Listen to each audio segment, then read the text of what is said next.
Myth of overnight success right out of the gate. In this explainer, we're literally rebuilding your approach to self improvement from the ground up. You know those tiny, almost invisible changes you make in your daily routine? Well, they are actually the ultimate engines for massive growth, and we're going to break down exactly how that works. So, here's a question that honestly haunts pretty much everyone trying to build a better routine. Why is it that you can go out and run every single day for a month, or, I don't know, study a new language for 3 solid weeks and see absolutely zero visible change in your life? It's incredibly frustrating, right? It's exactly this invisible phase that makes so many of us just throw our hands up and quit. We kind of expect our progress to be this perfect, straight upward line, and when it's not, we just feel like we're failing. But see, we just miss those little changes precisely because they don't give us immediate results. The reality, though, habits are literally the compound interest of self improvement. Think about it, when you invest a few bucks, you don't wake up a millionaire the next day. The exact same thing applies to your behavior. The effects of your daily actions actually multiply as you repeat them. So, on any given Tuesday, eating a salad instead of a burger feels like it makes zero difference. But zoom out over a decade. That choice completely defines your physical reality. And the math behind this is just wild. This is where the real kinetic power reveals itself.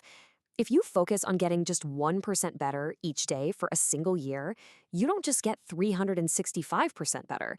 No, thanks to the relentless math of compounding, you end up nearly 37 times better than when you started. 37 times. A tiny, completely imperceptible daily gain snowballs into an absolute avalanche of progress. When you actually map out this mathematical truth, a tiny 1% margin creates this massive, life-altering gap between success and failure over time. At the very beginning, a 1% improvement and a 1% decline are practically identical. You can't even tell the difference. But give it time, and that upward trajectory just skyrockets, while the downward curve bottoms out to almost zero. Time essentially magnifies whatever margin you feed it. So you might be wondering, if it's that simple, why don't we all just ride that upward curve? Well, because to get to that explosive growth, we have to survive what's called the valley of disappointment. We struggle, and honestly often fail, to cross this critical threshold known as the plateau of latent potential. Basically, it's that agonizing time delay between putting in the sweat equity and actually seeing real tangible results. You're putting in the work, for sure, but the outcome is just delayed. Think of it like an ice cube sitting on a table in a freezing cold room.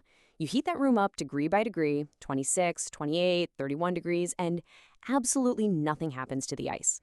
But the second it hits 32 degrees, it starts melting. Now, that 1 degree shift wasn't any harder than the previous ones, but it unlocked a massive change. What that means is your previous weeks of work weren't wasted at all. That energy was just being stored up for the breakthrough. To actually survive that frustrating plateau of stored energy and hit that compounding growth, we've got to completely rewire our brains. We have to stop obsessing purely over the outcomes we want to achieve. The deepest, most permanent layer of behavior change isn't actually about what you get at the end of the road. It's entirely about who you are becoming right now. We have to literally shift our identity. This creates a completely different operating system for your life, and the contrast is pretty stark. Outcome-based habits operate from the outside in. They focus on what you want to achieve, like, say, losing 10 pounds. But identity-based habits, they operate from the inside out. They focus deeply on who you wish to become. So you don't start with the 10 pounds. You start by becoming the type of person who simply doesn't miss a workout. Let's look at a real-world example of this, because it's fascinating. It's the profound psychological difference between someone turning down a cigarette by saying, "Oh, I'm trying to quit," versus just stating, "I'm not a smoker." See, that first person, they still fundamentally identify as a smoker who's currently resisting a craving. They're clinging to that old identity. But the second person has aligned their behavior with a totally new self-image. Their identity has shifted, which makes making the right choice practically effortless. Okay, so now that we get that the real magic lies in shaping our identity, how do we practically build these tiny identity-affirming habits? Well, we need an actionable toolkit. The whole psychology of habit formation basically boils down to 4 distinct levers. This is your blueprint right here, the 4 laws of behavior change. Every single habit you have is essentially a neurological feedback loop that moves through 4 stages: cue, craving, response, and reward. To build a good habit, you literally just pull these 4 levers. Law 1, make the cue obvious. Law 2, make the craving attractive. Law 3, make the response easy. And Law 4, make the reward satisfying. When you align your environment with these 4 rules, behavior change isn't this exhausting grind of willpower anymore. It actually becomes completely effortless.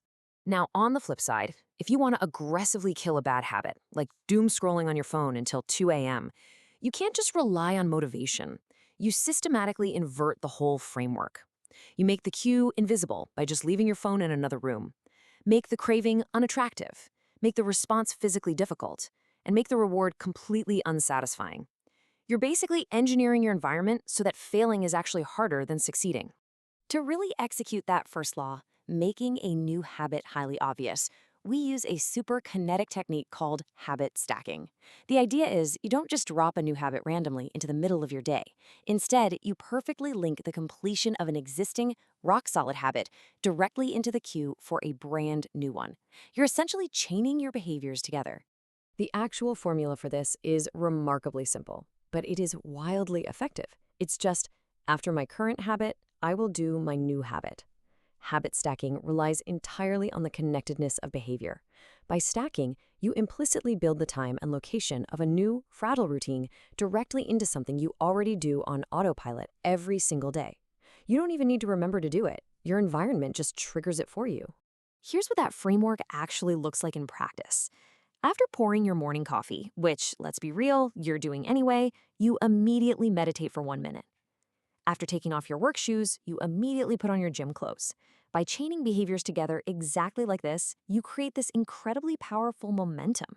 You transform what feels like a daunting new goal into an automatic, highly structured, stacked routine. Ultimately, what we're building here goes way beyond just doing a few push-ups or reading a couple pages of a book. These atomic habits aren't just isolated random events.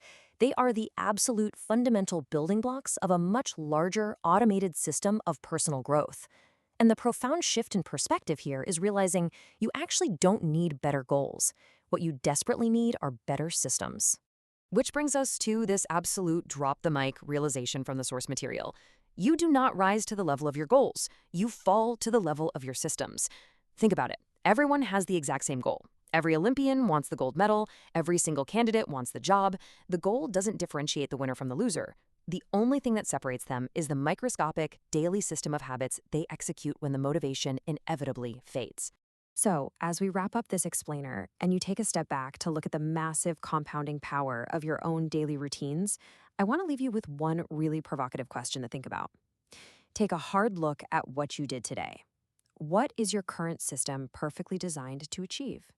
Because based on the math of your atomic habits today, who exactly are you becoming tomorrow?